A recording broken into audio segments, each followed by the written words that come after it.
Aujourd'hui, on va parler de AT&T qui n'avait pas atteint un point aussi bas depuis 2003. Alors, qu'est-ce qui a conduit AT&T à descendre si bas et à faire une chute d'environ 50% depuis 2020 pour en arriver là? Et est-ce que c'est une bonne affaire et qu'il faut s'empresser d'aller acheter du AT&T parce qu'on n'a jamais vu un cours aussi bas depuis très très longtemps et que c'est une bonne affaire aujourd'hui? Ou est-ce que ce n'est pas pour rien que le cours descend et qu'il faut être vraiment méfiant, voire fuir l'action? Alors on va commencer par analyser les ratios financiers, ça nous donnera une bonne vue d'ensemble. Alors, si on se met depuis 2005, on voit que le chiffre d'affaires était en constante augmentation, ce qui est très bien, et on a eu un petit souci au niveau de juin 2020. Alors, pas grave si jamais c'était juste parce que on a enfermé les gens et qu'il y a eu le Covid, le confinement, mais on voit quand même qu'on est sur une pente douce et une pente descendante. Si on zoome, on voit bien qu'ici, on était alors avec une nette progression, il y a peut-être eu une acquisition, quelque chose comme ça, parce que vu la marge qu'il y a ici, il faudra les creuser. Ensuite, on a une augmentation stable, ce qui est très bien, une envolée, ce qui est encore mieux, et finalement ici, un décroché, et là, on ne fait que descendre. Donc, à voir pourquoi. Le revenu net, il suit étrangement le chiffre d'affaires. On a une belle augmentation. Ah, finalement, non, on est redescendu. On a encore une augmentation. Et là, ça fait 2-3 ans qu'on est même dans le négatif. On fait des pertes. Alors, attention, le résultat net, ça veut tout rien dire. C'est quand même un indicateur. Évidemment, il ne faut pas non plus le jeter à la poubelle. Mais un résultat net négatif, il peut y avoir pas mal de choses qui influent là-dedans, de la manière qu'un résultat net positif peut être un peu trompé parce qu'il peut y avoir des fois la dépréciation, l'amortissement, etc. Donc attention, mais bon, un bénéfice négatif, un revenu net négatif, c'est quand même quelque chose qui est très mauvais. Donc attention, il faudra aller creuser. La marge nette était vraiment pas mal, 12-13%, surtout pour une entreprise dans ce secteur-là, avec tout ce qui est télécom, les antennes et le filaire. C'est quelque chose qui est honorable. On a eu un mauvais passage à 4-5-6% ici. Alors c'est au moment où on a eu une forte acquisition, donc peut-être que du coup il y avait des coûts à des fusions, vu qu'on a fait une fusion, enfin c'est possible qu'on ait fait une fusion ou une acquisition, il faudrait voir s'il n'y a pas eu un petit souci ici, parce que forcément quand on acquiert un concurrent, quand on rachète une entreprise, il y a des fois des choses en double, comme les comptables, les services marketing, etc. Donc on a des marges qui ne marchent pas bien, et des fois on va vers un mieux sur quelques années après. Ce qui a l'air de s'être passé, alors il faudra quand même aller voir les rapports financiers pour comprendre ce qui s'est passé, mais c'est pas grave, on allait vers une augmentation. Et là, comme on le voyait, depuis quelques années, c'est n'importe quoi. C'est du négatif, une marge nette négative, donc c'est incroyable. Attention, là, on part vraiment sur des très mauvais points. Ensuite, on a le nombre d'actions totales en circulation. Donc, on a eu une grande augmentation. Ici aussi, un rachat d'actions, un rachat de titres, c'est pas mal parce que si on a une grande augmentation comme ça, alors c'est peut-être que l'entreprise était au bord de la faillite et on a eu une énorme dilution, ou alors c'était peut-être pour racheter un concurrent, ce qui est possible aussi. Il y a deux moyens de racheter des concurrents, c'est ou de lever de la dette, ou de diluer, de faire une levée et du coup d'acquérir plus d'argent d'un coup, alors au prix des actionnaires, mais de toute manière, si c'est fait par de la dette, c'est aussi au prix des actionnaires, puisque quand on contracte une dette, si on a directement 1 million dans les caisses, mais qu'on a 1 million de dettes, le résultat est de zéro, donc c'est pas forcément mieux ou moins bien. Et si on a fait une mauvaise acquisition, non seulement on a quelque chose qui valait pas 1 million, qu'on a surpayé, qu'on a payé trop cher, ou qu'on a acheté mais qui va nous faire perdre de l'argent pendant des années, plus le prêt à rembourser. Donc ce n'est pas mieux ou moins bien, c'est différent. Attention à ce que l'entreprise n'en abuse pas non plus, mais là donc c'est pas grave. On a eu un rachat d'actions. Le problème, c'est qu'on continue de diluer sans cesse avec des rachats ponctuels, mais la tendance est quand même haussière. C'est plutôt un mauvais point. On va passer au screener 2, mais là déjà, on pourrait vraiment s'arrêter. On a un rocher ici qui était pas trop mal, on était à 12-13%, on est même monté à 17%, ce qui est très bien, même un peu plus haut, ce qui est vraiment pas mal, puisque un rocher entre 5 et 10%, c'est la moyenne, c'est la norme, il n'y a rien d'extraordinaire, mais pourquoi pas. Et entre 10 à 15%, on commence à être dans les bonnes entreprises, et au-delà de 15%, c'est très très bien. On a atteint ce palier-là, sauf qu'on est redescendu très vite, et à 7, 10, 12, et finalement un rocher négatif aussi, donc il faut vraiment les creuser sur ces dernières années, voir ce qui s'est passé. Le free cash flow, lui, est en constante augmentation, ce qui est pas mal, sauf le dernier décroché, mais ici, donc c'est pas mal, même si le revenu net il est arrivé qu'il soit en négatif, puisqu'on a vu qu'en 2020-2021, on avait un revenu net en négatif, et pourtant on a des free cash flow positifs. La différence, alors je le dis souvent dans mes vidéos, mais là par exemple, ça a toute son importance, entre les revenus nets et le free cash flow. On a, mettons que vous aviez une boulangerie, et à la fin d'année, vous avez fait 1 million d'euros de bénéfices, donc de revenus nets. Et il se trouve que vous rachetez par exemple un four à pain et il est beaucoup plus grand, etc. Vous l'achetez 999 000 euros. Forcément, du coup, dans le million, eh ben, vous avez racheté dans les 999 000 euros. Alors, attention, oui, c'est pas forcément aussi simple que ça, parce que derrière, on peut contracter de la dette, on peut aussi mettre aux amortissements, etc. Mais globalement, il faut bien comprendre que le free cash flow, c'est ce qui vous reste dans les caisses. Donc, si vous avez gagné 1 million sur l'année et que vous avez réinvesti 999 000, il vous reste 1000 euros dans les caisses. Point. Donc avec ça, après, vous rachetez, vous versez du dividende, ou vous rachetez des actions, ou vous faites autre chose, vous mettez de la trésorerie, vous mettez de côté, peu importe. Dans tous les cas, il vous reste que 1000 euros. Et sur le bénéfice net que vous avez dans les comptes, à la base, il y a 1 million, puisque vous avez fait un bénéfice d'exploitation de 1 million. Et bien là, on voit bien qu'il y avait 27 milliards de free cash flow, et pourtant des bénéfices en négatif. Donc c'est à creuser. C'est pas forcément mauvais. Alors ce fait-là tout seul n'aurait pas été mauvais. Là, on a quand même une succession de mauvais signaux. Et on passe sur le price to free cash flow, c'est le nombre d'années à l'heure actuelle qu'il faudrait pour réussir à récupérer son investissement. On voit bien qu'on est dans la moyenne, plutôt moyenne basse, mais on est quand même dans la moyenne, on n'est pas au plus bas, on est descendu vraiment bien bas ici en 2021. À voir aussi ce qui a pu conduire le marché à descendre si bas et finalement à aller mieux et à remonter, c'est à creuser également. On va passer au screener 3. Et le screener 3, donc c'est toujours le revenu net.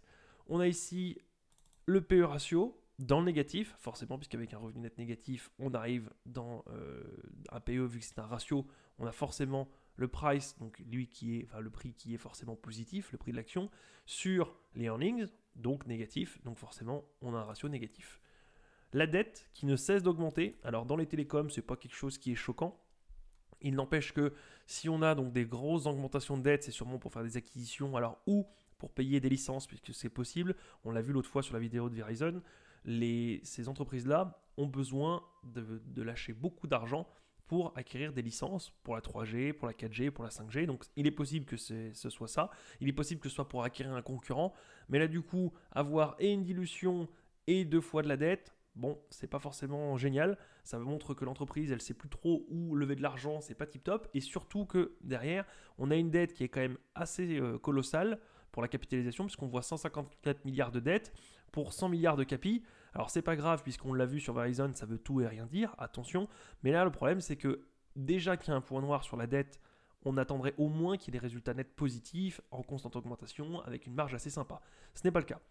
Et ici, on a du coup les capitaux propres qui montent. Alors ça a stagné, on a eu une redescente ici pendant un moment, on est remonté et finalement on redescend. Donc vraiment, il faut vraiment aller creuser entre 2020 et aujourd'hui ce qui s'est passé parce qu'on a eu un problème ici. Il faudrait vraiment aller voir. Et la market cap, pour voir si on est en constante augmentation, eh bien non, on est en constante descente. Même si on dilue, même si on a plus d'actions en circulation, etc., on voit bien qu'on est en constante baisse.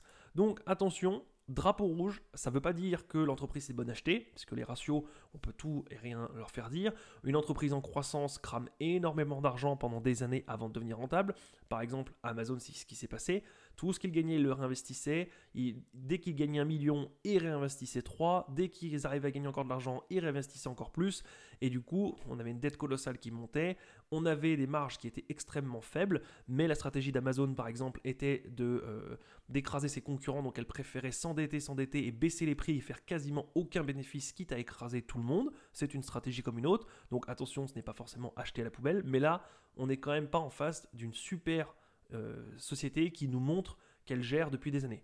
Peut-être que le soleil viendra après, peut-être que là c'est la phase de préparation, même si j'en doute, parce que c'est quand même une société qui est relativement mature, mais il faut quand même aller voir les conférences calls et creuser les rapports financiers pour voir. Mais en attendant la valorisation, en attendant que vous creusiez dans les rapports financiers, c'est vraiment pas génial, et du coup là, petit veto, je pense que cette société ne sera pas une pépite.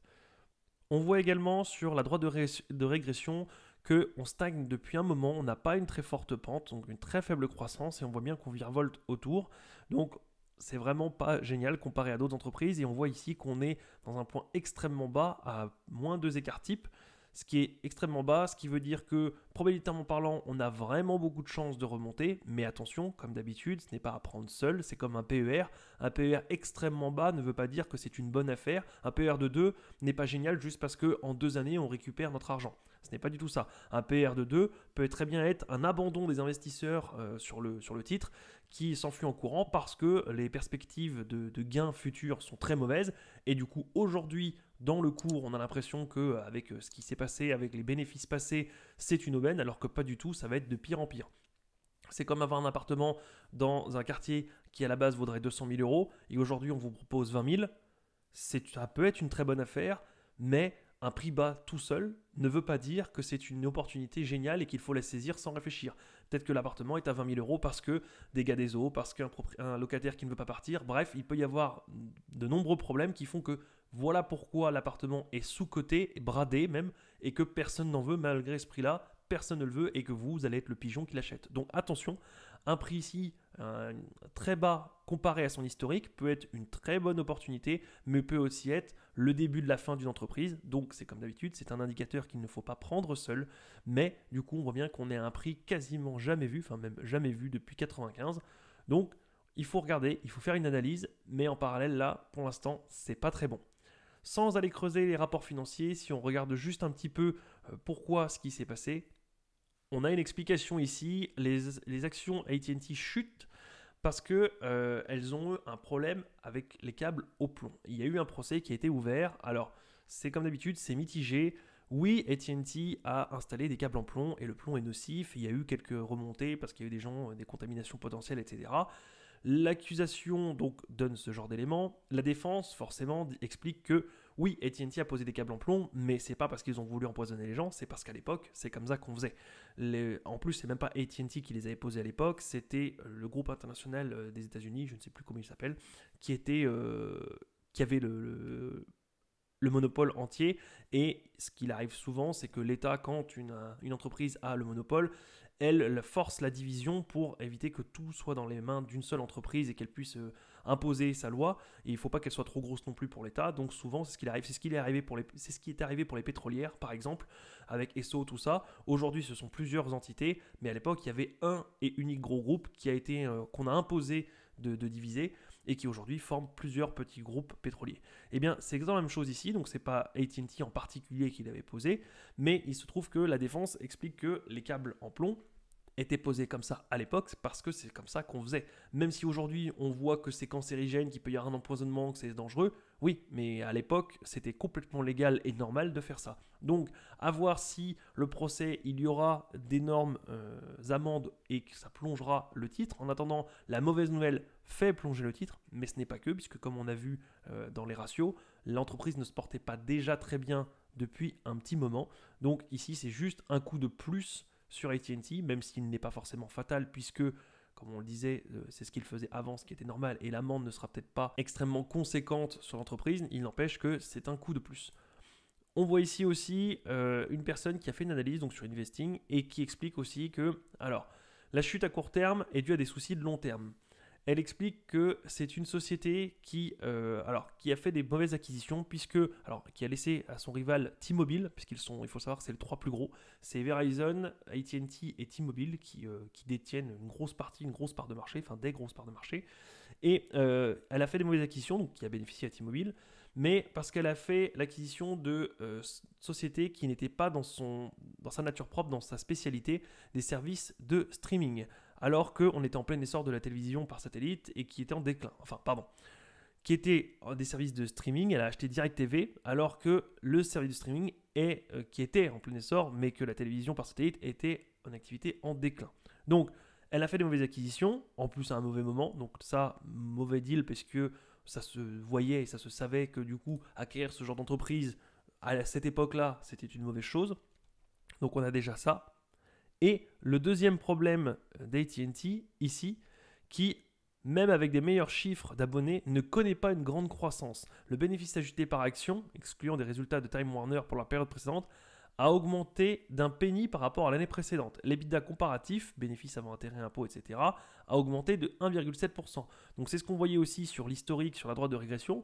On a une très faible croissance et même avec des nouveaux abonnés, ils n'arrivent pas à en faire grand-chose. Donc on a une entreprise qui n'a pas l'air très bien gérée, qui fait des mauvaises acquisitions, qui, du coup, même pour les acquisitions, a l'air de s'endetter. Alors je dis bien a l'air, puisqu'il faudra aller lire les rapports financiers pour être sûr que ce soit ça. Mais on voit quand même qu'il y a des acquisitions qui sont faites, elles sont mal faites, ou ce sont des mauvais rachats, puisque même l'une des entreprises, ils l'ont revendue, c'est-à-dire qu'ils l'ont acheté pour la revendre quelques mois plus tard, ce qui est quand même vraiment pas génial. Donc On a une boîte qui n'a l'air pas très bien gérée, avec une croissance molle. Tout ça, c'est drapeau rouge. Et pour moi, je vais quand même aller lire les rapports financiers, les survoler, parce que j'ai pas beaucoup de temps à perdre avec des ratios qui sont comme ça. Mais ça mérite d'aller voir. Mais pour moi, déjà, je pense que cette entreprise ne mérite pas d'être dans la watchlist. Et on fera une évaluation, une valorisation succincte, mais on passera pas beaucoup de temps parce que peut-être qu'il y a une super pépite là-dessous. Mais pour moi, une boîte qui descend comme ça, qui ne fait que afficher des drapeaux rouges, je préfère m'en abstenir, même si je loupe le train, tant pis, parce qu'un jour, il y a une recovery, il y a quoi que ce soit. En attendant, les probabilités sont contre moi et il y a tellement d'autres entreprises qui sont magnifiques que je n'ai pas de temps à perdre avec ce genre de société. On fera quand même la valorisation, mais moi, personnellement, drapeau rouge.